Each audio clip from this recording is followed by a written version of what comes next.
ሰላም ጤና ይስጥልን እንዴት አላችሁ የተከበራችሁ አድማጭ ተመልካቾቻችን ዘወትር በሰዓት ወደ እናንተ የሚደርሰው የስፖርት ባለታሪኮቹ ፕሮግራማችን ተጀምሯል። ዛሬ መቶ አለቃ ፈቃደ ማሞ ከኛ ጋር ቆይታ ያደርጋሉ። መቶ አለቃ ፈቃደ ማሞ ከኢትዮጵያ ቡና ስፖርት ክለብ ከምስረታው ጊዜ ጀምሮ የነበሩ 43 ዓመታትን ያህል ደግሞ የክለቡ ፕሬዝዳንት ሆነው በክለቡ መውጣት መውረድ ውስጥ ለበርካታ ዓመታት አብረው የዘለቁ የክለቡ ትልቅ ባለውለታ እንዲሁም ምልክት ተደርገው የሚቆጠሩ ናቸው። ከኢትዮጵያ ስፖርት ክለብ ባለፈም በሀገራችን እግር ኳስ ላይ ትልቅ አበርክቶ ያላቸው አንጋፋ ሰው ናቸው። የፕሪሚየር ሊጉ አክሲዮን ማህበር የቦርድ ሰብሳቢም ናቸው። በዚህ ሰዓት አጠቃላይ በስፖርት ህይወታቸው ስላሳለፉት ስለሰሩት ስራ ሀሳቦቹን እያነሳን ቆይታ እናደርጋለን። አብራችሁ እንድትቆዩ ነው በአክብሮት የምንጋብዘው። ባዘው መኮንን ከመላው ስቱዲዮ ባለሙያዎች ጋር በጋራ በመሆን ፕሮግራሙን ወደ እናንተ አደርሳለሁ። የዚህ ፕሮግራም አጋራችን ደግሞ ኢትዮ ቴሌኮም ነው። መልእክቱን ሰምተን ቀጥታ ወደ ፕሮግራሙ እናልፋለን። በድጋሚ አብራችሁን ቆዩ።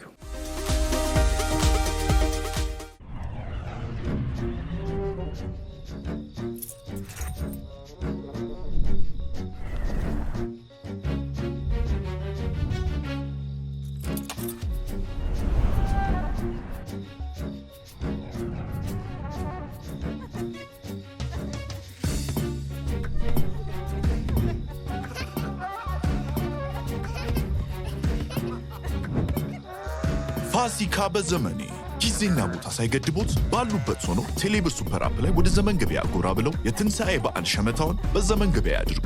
ያሻዎትን እንዳሻዎት ባሉበት ይገቡ። መልካም የትንሣኤ በዓል። ዘመን ገበያ ከኢትዮ ቴሌኮም። መቶ አለቃ በቅድሚያ አክብረውን ስለመጡ እጅግ አድርጌ አመሰግናለሁ። አክብራችሁ ስለጠራችሁኝ እኔም አመሰግናለሁ።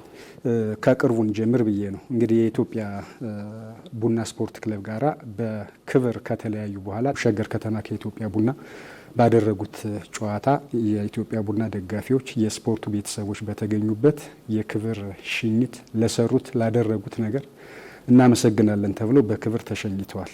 ምን ይመስል ነበር? ምን ተሰማዎት መቶ አለቃ? በርካታ የቡና ደጋፊዎች በተገኙበት ሽኝት ተደርጓል። የሽኝቱ ዋናው ቁም ነገር በነበረው የረዥም ጊዜ ማኔጅመንት ማለትም በኔ ስር የነበረው አሁን ደግሞ ለአዲሱ ትውልድ አስተማማኝ ለሆነ ማኔጅመንት ረጅም ጊዜ ስንወያይበት ቆይተን ስንደራደርበት ቆይተን የክለቡ ህልውና በሚጠበቅበትና በሚረጋገጥበት መልኩ ሽግግሩ ተፈጽሟል። እስከዛሬ ድረስ ከነበረው ማኔጅመንት ይበልጥ ጠንካራና ዘመናዊ የሆነ ማኔጅመንት በክለቡ ውስጥ እንደሚመጣ እርግጠኛ በመሆን ሽግግሩን በሰላማዊ መንገድ ፈጽመናል። እንግዲህ ከክለቡ ምስረታ ጀምሮ አሉ በክለቡ መውጣት መውረድ በስኬቶችም ውጤት ሲጠፋ ከኢትዮጵያ ቡና ሳይለዩ በርካታ ዓመታትን ቆይተዋል። ከ43 ዓመታት በላይ ደግሞ መቶ አለቃ የክለቡ ፕሬዝዳንት ሆነው ነው የመሩትና እንደው ኢትዮጵያ ቡናን ለመልቀቅ በርካታ የስሜት መውጣት መውረዶች ይኖራሉ ብዬ ነው እንደው እዛ ውሳኔ ለመድረስ የነበሩትን ሂደቶችም ብናነሳቸው። ምን መሰለ እንዳልከው እኔ ቡና ውስጥ ስራ የጀመርኩት ታህሳስ 1971 ነው። በቡና ገባ ኮርፖሬሽን መጀመሪያ በምክትል ስራ አስኪያጅነት፣ ቀጥሎ ከ3 ወር በኋላ ደግሞ የኮርፖሬሽኑ ዋና ስራ አስኪያጅ በመሆን ከ71 እስከ 83 መጨረሻ ድረስ አገልግያለሁ። እንግዲህ ክለቡ ከዚህ በፊት በ68 የተቋቋመ ነው። በሰራተኞች ነው የተቋቋመው። የንጋት ኮከብ በመባል የሚታወቅ ክለብ ነበር እና እሱ ደግሞ በኢትዮጵያ እግር ኳስ በ3ኛ ዲቪዚዮን ላይ ይወዳደር የነበረ ክለብ ነው። በ1975 ዓመተ ምህረት የኢትዮጵያ እግር ኳስ ፌዴሬሽን ወይም መንግስት የእግር ኳስ ክለቦች ካሉበት መዋቅር በተለየ መልኩ እንዲዋቀሩና እንዲደራጁ መንግስት በማዘዙ ምክንያት አዲስ አበባ ውስጥ ብቻ ወደ 50 ክለቦች በመንግስታዊ ድርጅቶች ስር እንዲዋቀሩ ይደረጋል። ማለት እንግዲህ በዛን ጊዜ ቀድሞ ቅዱስ ጊዮርጊስ፣ መቻል፣ ኦሜድላ፣ ንብ፣ መኩሪያ፣ ፈጣን፣ ጉምሩክ የተባሉ የሚታወቁት በአዲስ አበባ ነው የምልህ። ከአዲስ አበባ ውጭ ደግሞ እንደ ድሬዳዋ፣ ኮተን፣ ሲሚንት፣ ባቡር፣ ኤርትራ ውስጥ ደግሞ እንደ ቴሌ፣ እምባሶራ፣ ሀማሴን፣ አካለ ጉዛይ ወይ እምባሶራ፣ አካለ ጉዛይ የሚባሉ በዛ ስም ነበረ ተደራጁት። በኋላ 1975 ላይ ልክ አብዮቱ እንደፈነዳ እነኚህ በሙሉ እኔ አላቀውም ለምን እንደሆነ ክለቦቹ እንዲፈርሱ ተደርጎ አዲስ አበባ ውስጥ እርምጃችን፣ ትግላችን ወደፊት የሚባሉ በመኢሰማ ስር የሚተዳደሩ ክለቦች ይቋቋማሉ። በኋላ ግን ምን ሆነ? አልጄሪያ በዓለም ዋንጫ ላይ የጀርመንን ቡድን ስታሸንፍ በአፍሪካ ውስጥ እና በዓለም ላይ አልጄሪያን ምን ብትሰራ ነው የጀርመንን ብሔራዊ ቡድን በዓለም ዋንጫ ላይ ያሸነፈችው የሚል ጥያቄ ቀጥሎ አልጄሪያ ክለቦቿን ያደራጀችው በድርጅቶች ስር ስለሆነ ኢትዮጵያ ውስጥ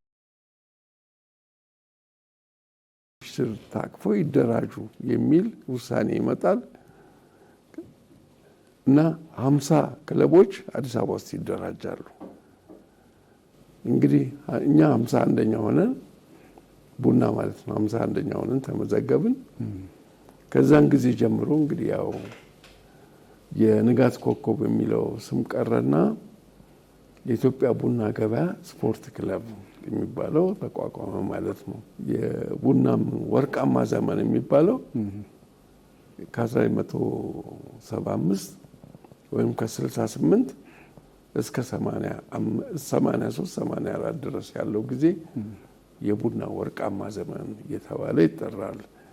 ስለዚህ ዳይሬክትሊ ሳይሆን እኔ በላይ ነኝ፣ ነገር ግን ታች ወርጄ ኢንተረስቱ ስላለኝ አንዳንድ ነገሮችን በማገዝ ስራ አስኪያጅ ኮሚቴ ኃላፊዎቹንም ጋራ ቁጭ ብሎ በመወያየት እንዴት ብናዋቀረው ይሻላል፣ ምን እርዳታ እንስጥ በሚል ዳይሬክትም ኢንዳይሬክትም ተሳትፎ አደርግ ነበር። አንደኛ ይሄ ነው። ሁለተኛው ከ1985 በኋላ የኢትዮጵያ ቡና ገበያ ኮርፖሬሽን እና ድርጅቱ ሲፈርስ የኢትዮጵያ ቡና ገበያ ክለብ ባለቤት የሌለው አካል ሆነ። ክለቡም ወደ መፈራረስና ተጫዋቾቹም ወደ ልዩ ልዩ ክለቦች ለመሄድ እጅግ አስጊ ሁኔታ ተፈጠረ። ነገር ግን ወደ 30 የሚሆኑ የቡና ስፖርት ክለብ ደጋፊዎች በአንድ ሰው ቤት አሁን በህይወት የሉም ኮሎኔል አምሳሉ ገብረ ጊዜ የሚባሉ ሰው ቤት ይሰበሰቡና አንደኛ ማህበር ያቋቁማሉ። ማህበሩን አቋቁመው ክለቡ ደግሞ እንዳይፈርስ አስፈላጊውን እርምጃ ሁሉ ይወስዳሉ። በዛ እርምጃ ምክንያትም ነገሩን ወደ ቡናና ሻይ ልማት ባለስልጣን በማምጣት የቡና ላኪዎችና ቡና አቅራቢዎች የሚባሉት አካላት እያንዳንዱ ቡና አቅራቢ በሚያቀርበው የቡና መጠን ላይ በቶን 5 ብር እንዲከፍል፣ ቡና ላኪው ደግሞ በቶን 5 ብር እንዲከፍል በሚል እንደገና ቡና ስፖርት ክለብ እንደገና ተዋቅሮ በዚህ ሁኔታ ቀጥለዋል። እና እዚህ ላይ ልነግር የምፈልገው ምንድነው፣ እንዲህ ሲሆን ክለቡ የራሱ መተዳደሪያ ደንብ አለው። በዚህ መተዳደሪያ ደንብ የሚለው ምንድነው፣ የክለቡ ፕሬዝዳንት የሚሰየመው ከኢትዮጵያ ቡና ላኪዎች ማህበር ነው ይላል። እኔ ቡና አንደኛው ቡና ላኪ ነበርኩኝ፣ ሁለተኛም የቡና ላኪዎቹ ጠቅላላ ጉባኤ ሰብሳቢ ነበርኩኝ። ስለዚህ በዛ ምክንያት ያው በቡና ላኪነቴ እዚህ ተሰይሜ ሰራሁኝ። በኋላ ቡና ላኪነቱን አቆምኩኝ። በተለያዩ ምክንያት ሳቆመው መብት የለኝም ለመቆየት። ስለሆነም መተዳደሪያ ደንቡ ያስገድድ ነበር እና ተረከቡኝ ብዬ በተደጋጋሚ አቅርቤ እነሱም ያው በአግባብነት ሰላማዊ ሽግግር እንዲካሄድና የሚረከበውም ግለሰብ ወይም ፕሬዝደንቱ ክለቡን ወደፊት ወደ ተሻለ ምዕራፍ ሊያሸጋግር የሚችል መሆኑን ማረጋገጥ ስለነበረባቸው ጊዜ ፈጅቷል። አሁን ጊዜ ከፈጀ በኋላ ሽግግሩ ተካሂደዋል። እንደሚለቁ ወይም መልቀቆ ከተረጋገጠ በኋላ በርካታ የእግር ኳሱ ቤተሰቦች ሀሳባቸውን ሲሰጡ ነበረ በተለያዩ አማራጮችና ለእርሱ ያላቸውን ክብር የሚገልጹበት መንገድ አስገራሚ ነበረ። ኢቭን በሀሳብ ደረጃም እንደው እርስዎን ሲተቹ ተቃውሞም ሲያሰሙ የነበሩ ሰዎች ሳይቀር ለእግር ኳሱ በተለይም ደግሞ ለኢትዮጵያ ቡና የሰጡትን ነገር በማሰብ በደንብ ክብራቸውን ሲገልጹልዎት ነበርና እንደው እነዛን ነገሮች እንዴት ታዘቧቸው? ምንስ ተሰማዎት? መቶ አለቃ ምን መሰለህ፣ እኔ ለአንድም ቀን ለግማሽ ቀን ለ5 ደቂቃም ቢሆን በህይወቴ ከምጠላቸው ነገሮች አንዱ እና ዋነኛው ይሄ መርመጥመጥ፣ ኮራፕሽን ምናምን በፍጹም። ስለሆነም የኢትዮጵያ ቡና ስፖርት ክለብ ውስጥ ሌሎች ክለቦች ውስጥ የሚታዩ ነገሮች እንዳይከሰቱ እድሜ ልኬን ታግያለሁ እና አልተከሰተም። አሉባልታ፣ አሜት በእኔ ሳይሆን ታች ባሉት ላይ ሁሉ ሲከሰት እንዳልተከሰተ ብዙ ታግያለሁ። አንድ እሱ ነው። ሁለተኛው ክለቡን በህልውና ለማቆየት እጅግ በጣም ከባድ ፈተናዎች ነበሩብን። አሁን ፈተናዎቹን ባጭሩ ልንገር። መጀመሪያ በ1983 የመንግስት ለውጥ ከደርግ ወደ ኢህአዴግ ሽግግር ሲካሄድ የኢትዮጵያ ቡና ገበያ ኮርፖሬሽን ሲፈርስ የዚህን ክለብ ህልውና ማቆየት እጅግ በጣም ከባድ ፈተና ነበር እና ድርጅቱ ፈረሰ እና ይሄ ከእናት ድርጅቱ ጋር አብሮ መጥፋት የነበረበት ክለብ ነው። አንዳንድ በጣም ትንሽም ቢሆን እንዲጠፋ የሚፈልጉ ኤሌመንቶች ነበሩ።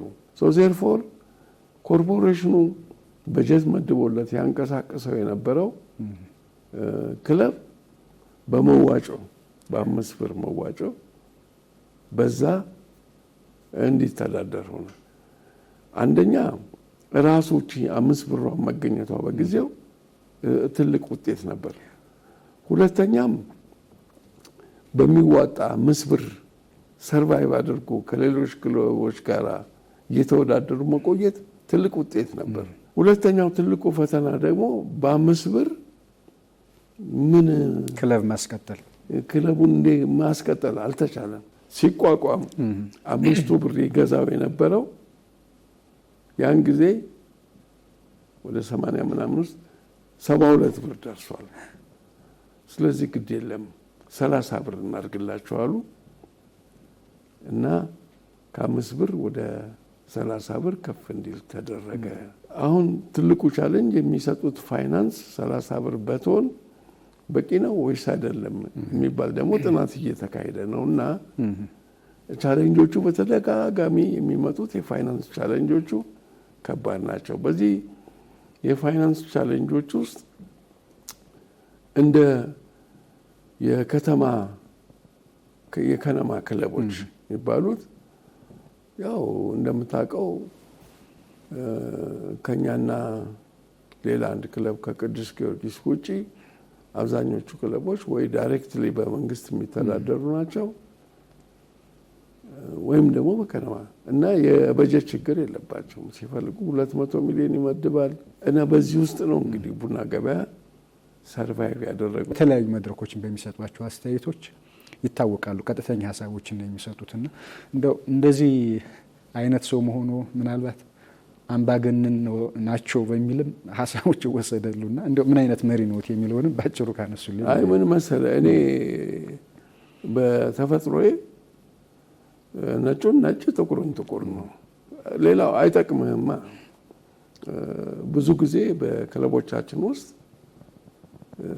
አንዳንድ እስከ ውሳኔ ድረስ የምንሄደው አሁን ለምሳሌ በኢትዮጵያ ፕሪሚየር ሊግ አክሲዮን ማህበር ውስጥ የፋይናንስ አስተዳደር ስራ ስናመጣ የኢትዮጵያ ክለቦች ውስጥ ከፍተኛ ኮራፕሽን አለ ነው። ይህን በግልጽ ተናግረን ነው ያን ኮራፕሽን እናስወግድ ብለን ነው። መመሪያና ደንቡም ቢወጣ ኮራፕሽኑን ግን አላቆም ነው። አሁንም ይካሄዳል በድብቅ። በ2017 ለተጫዋቾች ደሞዝ 57 ሚሊዮን ነው። ከዚህ አንድ ብር ካለፈ ትያዛላችኋል። አልፎ አገኘናቸው። ግን ያገኘናቸው ማስረጃ የያዝንባቸው የነበሩት ክለቦች ወደ 4 ነበሩ እና በ4ቱ ላይ እርምጃ ልንወስድ ስንነሳ እንዴ ሁሉም ይመርመር እንጂ በ16ቱም ላይ ምርመራ ሳይካሄድ እኛ ላይ ብቻ ምርመራ ተካሂዶ እርምጃ መውሰዱ ፌር አይደለም፣ ፍትሃዊ አይደለም በሚል ያው ከመውረድ ዳኑ። ከቅጣት ግን አልዳኑ። እያንዳንዳቸው ወደ 21 ሚሊዮን ተጫዋቾቹም እስከ ዛሬ ድረስ በቅጣቱን የሚከፍሉ ተጫዋቾች አሉ። ይሄ እንግዲህ 2016 ለ17 በ2018 ስንመጣ አሁን ትንሽ እንደው ዳይቨርት አድርጌ ነው ያ መመሪያና ደንብ እያለ እንግዲህ ከዚህ በፊት ያው የመጀመሪያ ስለሆነ ገንዘቡን የሚሰጡት የነበረው በፈቃደ ስም እኔ ተጫዋች ኮንኩኝ በፈቃደ ስም ስለሆነ ተያዙ። አሁን ያቺ መንገድ እንደምትያዝ ስላወቁ ወይ በእናቴ ወይ በአክስቴ ወይ በሚስቴ ያደረጉ በገንዘብ በወርቅ በመኪና በምን በተለያየ መልኩ ነው ይሰጣል እየተባለ እኛ ጋር የሚመጣው መረጃ እና ምን ለማለት ነው ያወጣ ነው የፋይናንስ አስተዳደር አሁንም ለማስከበር ፈተና ሆኗል ማለት ነው። ከባድ ሆኗል። ምክንያቱም ሌቦቹ ነቁ። እኔ በፈቃደ ስም ገንዘብ ካስገባሁኝ ያው እኛ መርምረን እንደርስበታለን። ስለዚህ በፈቃደ ስም ሳይሆን ለእኔ የሚሰጡኝን ገንዘብ ወይ በሚስቴ ወይንም በእህቴ በኩል በማምነው በከላይ በኩል አድርግልኝ እላለሁ። ስለዚህ እንዴት አድርገን እንደርስበታለን እና ሁኔታዎችን ይበልጥ አስቸጋሪ አድርገውታል። እና እንግዲህ ወደፊት እንዴት እንቋቁመዋለን ምንለው ምናልባት ሊግ ካምፓኒው ሌላ የተለየ ነገርን ሊያይ ይችላል። መቶ አለቃ ከዚህ የውድድር ዓመት በኋላ ልናይ የምንችለው ምን መሰለህ አጠቃላይ የኢትዮጵያ ሲስተም የካሽ ትራንሳክሽን ገንዘብ ይዘህ የምታደርገው ትራንሳክሽን ጨርሶ መቆም አለበት። ጨርሶ ነው። ኢትዮጵያ ቡና ታሪካዊ ክለብ ነው። በርካታ ደጋፊዎች ያሉት ክለብ ነው። እነዚህን ሁሉ ዓመታት 43 ዓመታትን በፕሬዝዳንትነት መምራት በኢትዮጵያ ቡና አይደለም እንደው በሌሎች ክለቦችም ቀላል አይደለምና እንደው ዋና ሚስጥሩ እዚያ ቦታ ላይ ያቆዩት ነገር ምንድን ነው ብለው ያስባሉ? በእርግጠኝነት የእርስዎ ተሞክሮ የእርስዎ ልምድ አሁን ላሉ የክለብ አመራሮችም ተሞክሮ ስለሚሆን በመጀመሪያ እኔ እግር ኳስን እወዳለሁ። ዋናው ከልጅነቴ ጀምሮ እግር ኳስን በውድድር መልክ ባልጫወተው ተጫውቼ ነው ያደግኩት። ሰፈሬ ደግሞ ተወልጄ ያደግኩበት በተለይ ያደግኩበት ሰንጋተራ የብዙ ክለቦች መፍለቂያ ስለነበረ እግር ኳስን ወደዋለሁኝ። ስለምወደውም ፓሽኑ አለኝ። በዛም ምክንያት ነው እንግዲህ ከቡና ጋራ ወደ ላይ ወደ ታች ብዙ ሳክሪፋይስ ነው የተከፈለው። ቀላል አይደለም። እኔ ብቻ አይደለሁም በዚህ ላይ በእውነት ሌሎችም ዛሬ በህይወት ያሉ አሁን ከመጀመሪያ ጀምሮ አሁንም ቦርድ ውስጥ ያለ አቶ ይስማሸዋ ስዩም እንዲሁም ሌሎችም ለረጅም ጊዜ አገልግሎት የሰጡ ሰዎች አሉበትና አንዳንዴ ካንተ ጋር አብረው ለዚህ ክለብ እየደከሙ ህይወታቸውን ሳክሪፋይስ ያደረጉ ሰዎች ስታይ እስቲ ተረካቢ እስኪገኝ ድረስ 1 ዓመት ልቀጥል ትላለህ። 1 ዓመት 2 ይሆናል፣ 2 ዓመት 3 ይሆናል እና አንዳንዴ ደግሞ ቻሌንጁ የሚመጣው ቻሌንጅ ያሳደግከውን ልጅ እንደው ሜዳ ላይ አስተማማኝ የሆነ ህልውናውን የሚያዘልቅልህ የሚያረጋግጥልህ ነገር ሳይኖር አይኔ ከዛሬ ጀምሮ በቃኝ የራስ ጉዳይ ብለህ ትተኸው የምትሄደው ጉዳይ አይደለም። እኔ ቡና ስፖርት ክለብን እንደ ልጆቼ ነው የማየው። ከልጆቼ ነጥዬ አላየውም። አሁን አድጓል። ያው እሱም እንግዲህ ትዳር የራሱ ትዳር ይዟል። ያው መለያየት አይቀርም፣ ተለያይተናል። ያው ለኢትዮጵያ ቡና ያለውትን ክብር ስሜትም የሚገልጹበት መንገድ ደስ ይላልና ባከበሩት ክለብ ውስጥ በእንደዚህ አይነት ሁኔታ መለያየት ደስ የሚል ነገር ነው። እጅግ አኩሪ ታሪክ ነው ለእርስዎም እና እንግዲህ 50 ዓመት ብዙ ነው።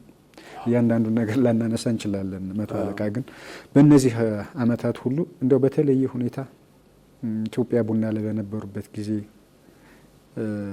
በተለየ ሁኔታ ያሳዘኑት ወይም የተከፉባቸውን ጉዳዮች የተወሰኑትን ብናነሳ ብዬ በ75 ዓመተ ምህረት ቅድም እንዳልኩ 51 ተቋቁሞ ከዛ 10 ከዛ ብሎ ውድድሩ ሲጀመር ቡና ደግሞ የፋይናንስ ጡንቻው ስለነበረው ማሊያ እንኳን የምናስመጣው ከአሜሪካና ከአውሮፓ ነበር እና የአዲስ አበባን የደጋፊውን ቀልብ ለመሳብ በአጭር ጊዜ ነው የፈጀብን። በአጭር ጊዜ ነው።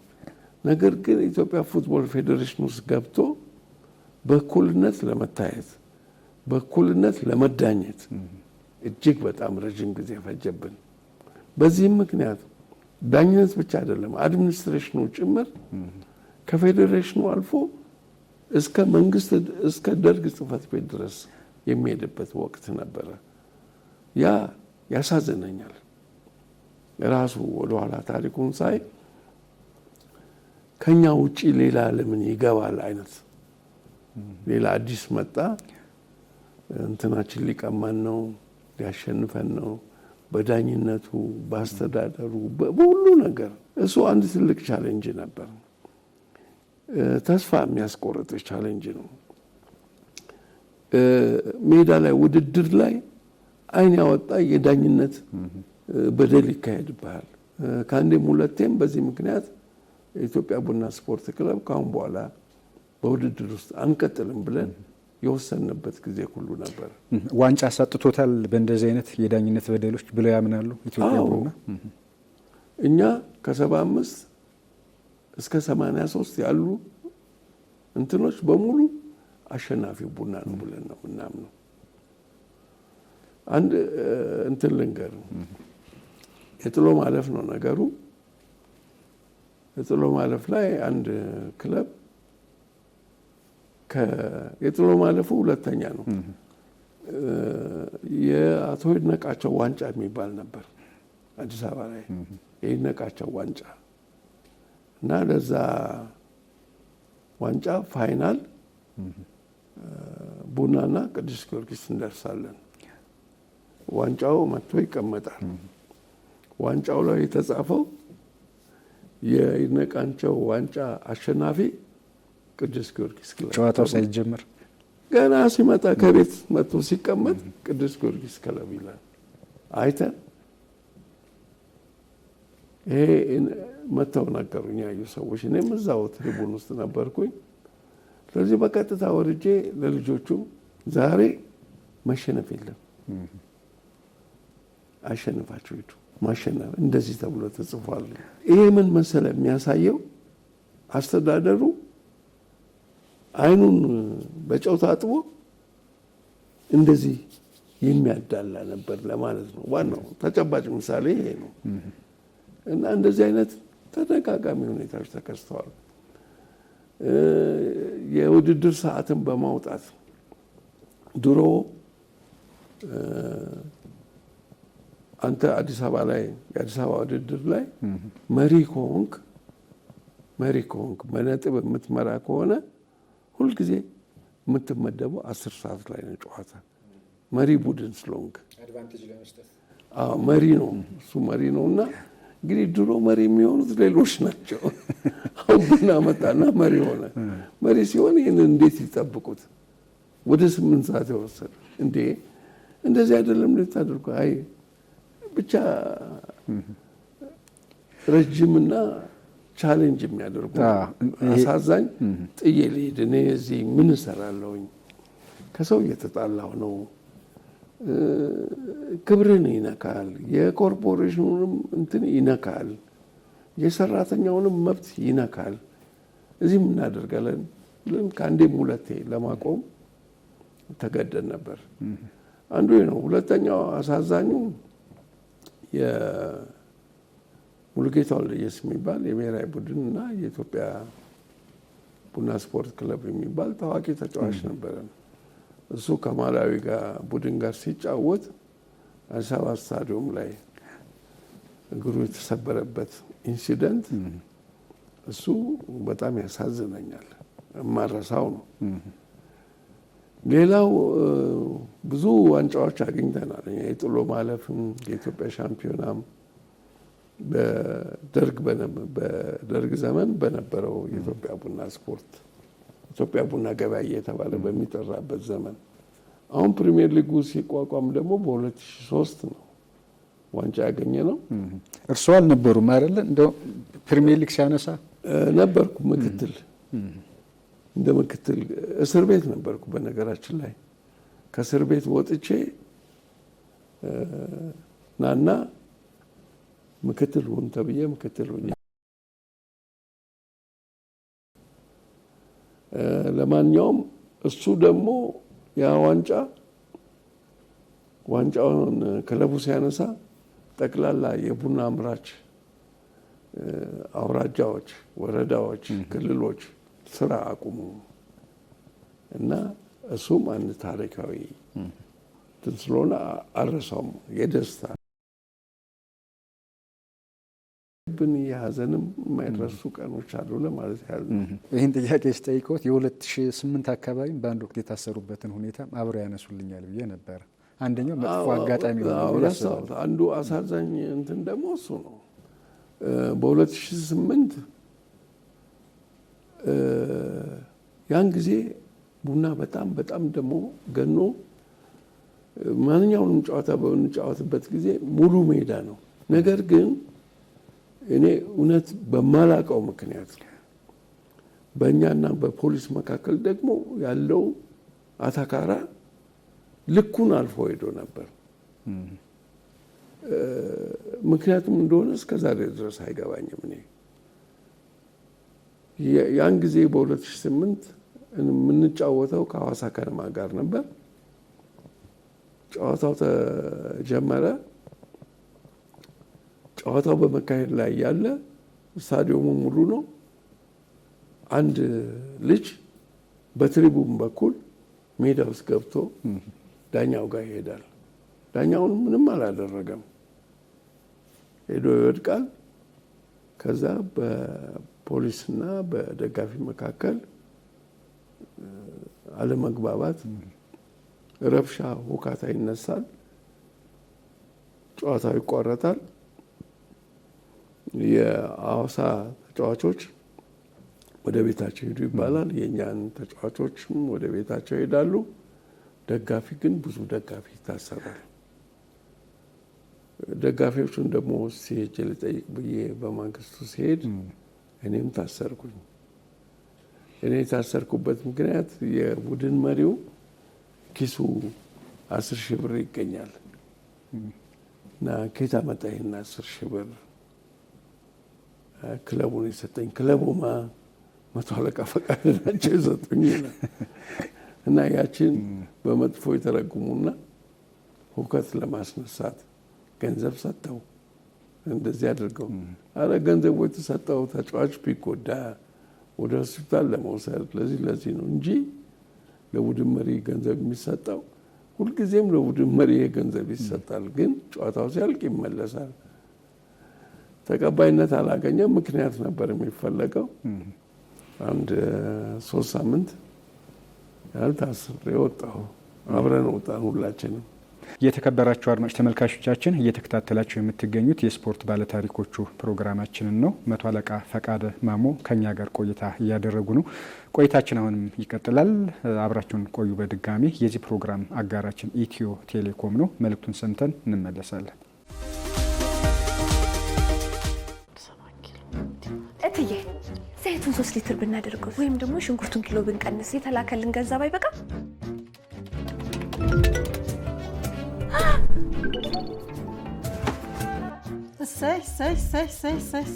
ወራዊ ፐርፎርማንስ ሪፖርት እያቀረብኩ ነው። ሰው ሁላችሁ በርክቷል። የበረከተው በቴሌብር ስለተላከ ነው። ምንም የሚቀር ነገር የለም፣ ሁሉንም እንገዛለን። ገንዘቡ በረከት እንዴ! ለመጪው የትንሣኤ በዓል ከባህር ማዶ በቴሌብር ሬሚት መተግበሪያ እንዲሁም በአጋሮቻችን በዌስተርን ዩኒየን፣ በቪዛ፣ በትዊንስ፣ በኦን አፍሪክ፣ በታፕታፕ ሴንድ፣ በዳሃብሽን፣ በሲኤሲ ባንክ፣ በፋስት ፔይ ኢቲ እና በኢማል በኩል የተላከሎን ሐዋላ በቴሌብር ሲቀበሉ የተላከሎትን ገንዘብ 11 በመቶ በስጦታ ይበረከትሎታል። ከ61 ሺህ ብር ወይም $400 የአሜሪካን ዶላር በላይ ሲላክሎ ደግሞ 400 ሺህ ብር የሚያወጣ የቤት ዕቃን ጨምሮ በርካታ ስጦታዎችን በቴሌብር ሱፐር አፕ እድል ጨዋታ ይጠብቆታል። የበረከት በዓል ይሁንልዎ። ኢትዮ ቴሌኮም።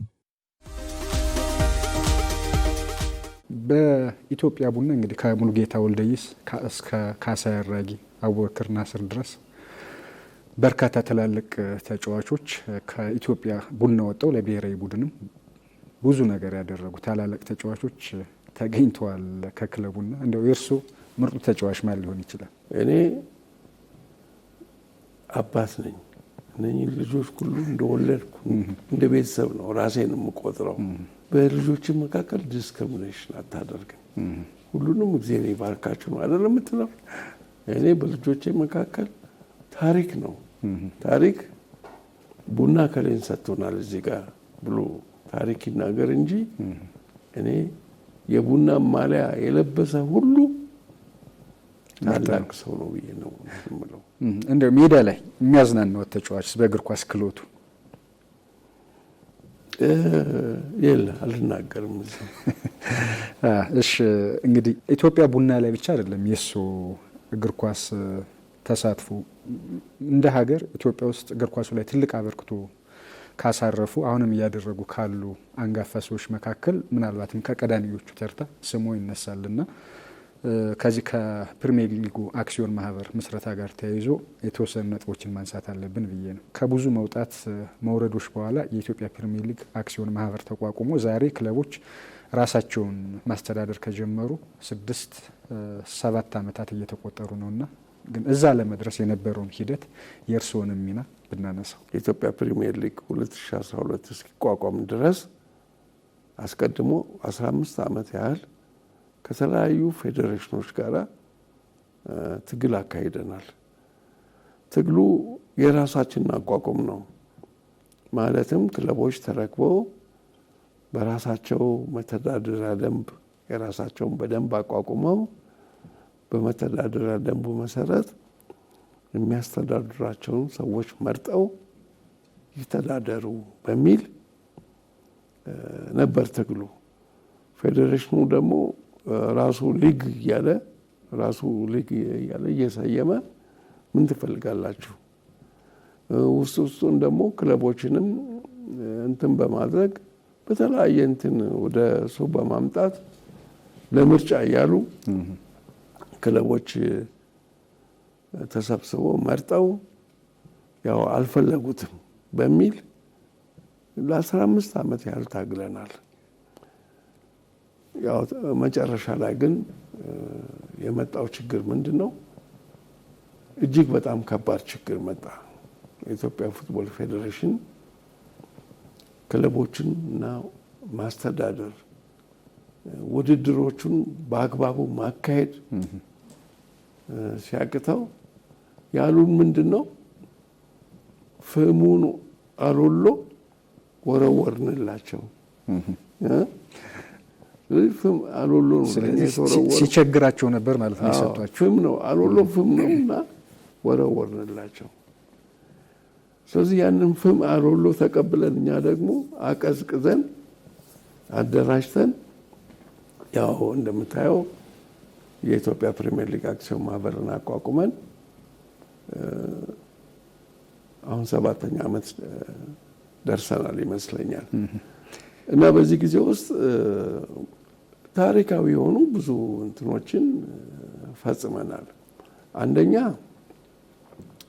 ድሮ የኢትዮጵያ ሻምፒዮን የኢትዮጵያ ፕሪሚየር ሊግ ሻምፒዮን ስትሆን 50,000 ብር ለዚህ ነው የሚሰጠው። 150,000 ደርሶ ነበር መሰል ወደ መጨረሻው አይከፈልህም። 150,000 ተሰጠ ይባላል፣ ግን ገንዘቡ አይከፈልህም። ወደፊት በሚታሰብ ምናምን ተብሎ ነው የሚቀረው። እኛ እንደመጣን ኢቭን ወራጁ ክለብ እንኳን ከ5 እስከ 7 ሚሊዮን ብር ነበር የሚያገኘው። እና ያደረግነው ነገር ቢኖር እንደመጣን ጨዋታዎቹን ቀናን፣ በእውነት እንደ ድል ሆኖ ቀናን።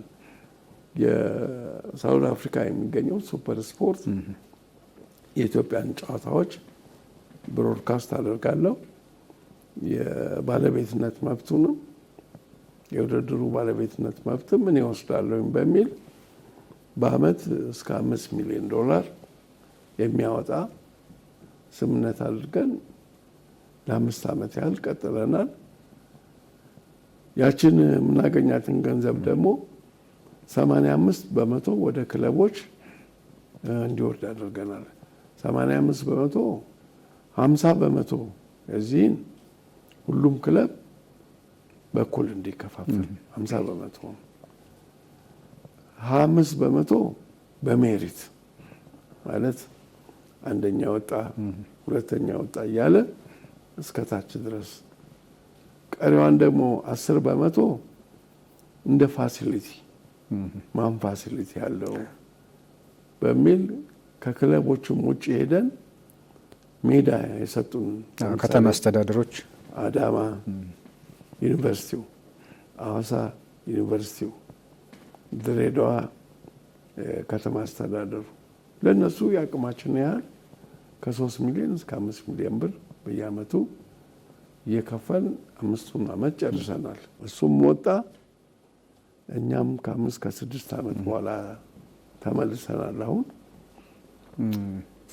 እንግዲህ እንዳለፈው ጊዜ ሊሆንልን አልቻለም፣ ግን እየተሞከረ ነው። እንደው እንደ መጨረሻ ሀሳብም እናንሳው ብዬ ነው። እንግዲህ ክለቦች ከ50,000 ብር ከ150,000 ብር ሽልማት ወጥተው ራሳቸውን በራሳቸው ማስተዳደር ከጀመሩ በኋላ በርካታ ሚሊዮን ብሮችን ማግኘት ችለዋል። የባለፈውን አይ ቲንክ ብናነሳው እንኳን ኢትዮጵያ መድን ሻምፒዮን ወደ ከ40 ሚሊዮን ብር በላይ ያገኘበት አጋጣሚ ነበር። በጣም ከፍተኛ ገንዘብ ነው። ይህን እድል ክለቦች በምን መልኩ ተጠቀሙት ማለት እንችላለን? ምክንያቱም እርስዎም በተደጋጋሚ ጊዜ ያነሱታል። ኢትዮጵያ ውስጥ ቡድን እንጂ ክለብ የለም፣ ሜዳ ያላቸው ክለቦች የሉም። ብዙ ፋሲሊቲ ብዙ ነገር የሚጎላቸው ክለቦች አሉና ይህን ነገር ወደ በጎ ነገር ወስደው ራሳቸውን ማሻሻል ክለብ ወደ መሆን መሸጋገር ነበረባቸው ብዬ አስባለሁና እዚህ ላይ በእርግጠኝነት እርስዎም የሚቆጮ አንደኛው ነገር ይሆናል ብዬ አስባለሁ። እንዲያው በምን ልክ ተጠቀሙት? ቀጣይስ እንዲያው ክለቦች ምንድን ነው ማድረግ ያለባቸው? እንግዲህ ምን መሰለ፣ እኛ ጋር ስህተት የለም ማለት አይደለም። ስህተቱ ምንድን ነው? ይህንን 85 በመቶ ወደ ታች ወደ ክለቦች ስናወርድ ተስፋ አድርገን የነበረው ክለቦች ይህንን ገንዘብ ወጣቶች ላይ ኢንቨስት ያደርጉበታል፣ የራሳቸው ሜዳ ላይ ኢንቨስት ያደርጉበታል፣ የራሳቸው ቢሮ ላይ ኢንቨስት ያደርጉበታል ብለን ተስፋ አድርገን ነበር። የለም፣ ዜሮ ነው። ይሄ የእኛን ተወው፣ ከፕሪሚየር ሊጉ የሄደው ገንዘብ ተወው። በየአመቱ የከተማ አስተዳደሩ ለክለቡ የሚመድበው ተጠያቂነት የለውም። ኬክባኩ፣ ኮራፕሽኑ ምን ኩሉ ተቆጣጣሪ የለውም። ስለዚህ የኢትዮጵያ ክለቦች እንዴት አድርገው ነው አድገው ጥሩ ተጫዋቾች አፍርተው ከራሳቸው አልፎ ለብሔራዊ ቡድን ጥሩ ተጫዋቾች የሚያፈሩበት መንገድና ዘዴው እንዴት ነው? የለም። ባዶ ነው ጌታዬ። ኃይል ይባል ቁጥጥር ሊደረግበት ተጠያቂነት ሊኖር የሚሰጠው ገንዘብ ደግሞ ተቆጥሮ እንደተሰጠው ሁሉ የተሰራውን ስራ ደግሞ ቆጥረን መረከብ አለብን። ማታ ይሄ የለም እኮ። እንግዲህ እግር ኳሱ ላይ የነበረውን ተሳትፎ አሁንም ስላለው ኃላፊነት አነሳንና የመጨረሻ ሰው ላድርገው ብዬ ነው። በቀሪ ዘመኑ እንዲያው እግር ኳሱ ላይ ምንን ማሳካት ይፈልጋሉ? ምን ህልም አለዎት መቶ አለቃ? እኔ እንደው በቀሪ ዘመኔ ማየት የምፈልገው በተለይ በእግር ኳሱ ላይ አንደኛ በእግር ኳስ ላይ ህልም ያላቸው ሰዎች ነገሩን ባናስወድድባቸው፣ መሬት በነፃ ብንሰጣቸው፣ ወጣቶችን እዛ ኮትኮቶ የሚያሳድጉ ከ10 ዓመት ከ11 ዓመት ጀምሮ ወጣቶችን የሚያሰለጥኑ ቦታ ብንሰጣቸው፣ አዲስ አበባ ይሁን ሌላ ቦታ ብዙ ፍላጎት ያላቸው ሰዎች አሉ። አንደኛ እሱ እንደው ሪያላይዝድ ነው ባየው ደስ ይለኛል። እንደዛ ካልሆነ ይሄ ዝም ብሎ 20 ዓመት ከሞላው በኋላ በዚህ በክለቦች አንደር 20 አንደር 17 በምትለው የትም አደርስም። አንዱ እሱ ነው። ሁለተኛው ክለቦች ቅድም ካልኩ አሰራር ወጥተው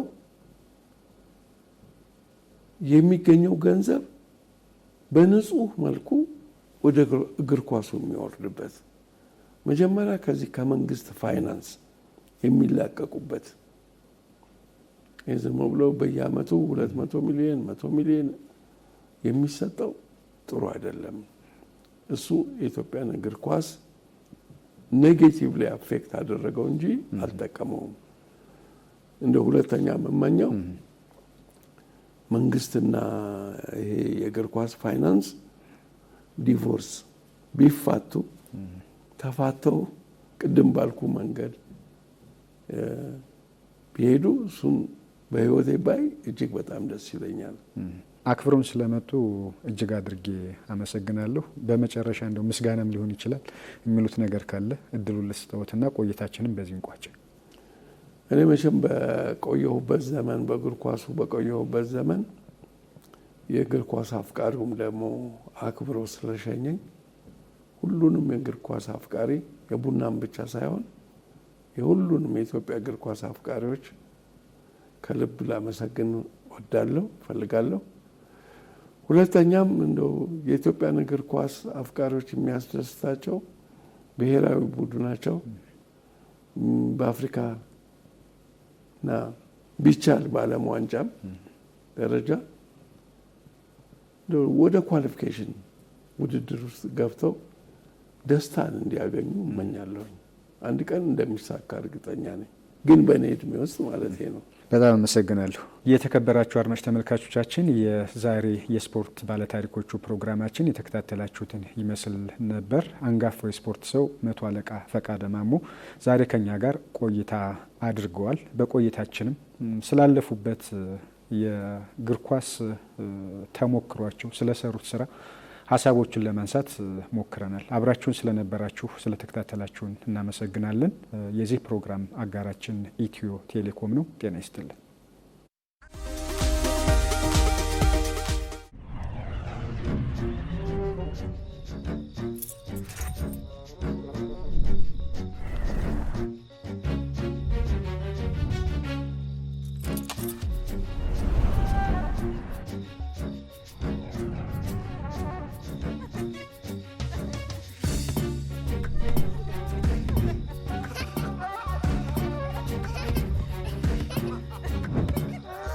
ፋሲካ በዘመኔ ጊዜና ቦታ ሳይገድቦት ባሉበት ሆነው ቴሌብር ሱፐር አፕ ላይ ወደ ዘመን ገበያ ጎራ ብለው የትንሣኤ በዓል ሸመታውን በዘመን ገበያ ያድርጉ።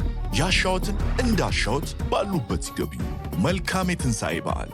ዘመን ገበያ ከኢትዮ ቴሌኮም።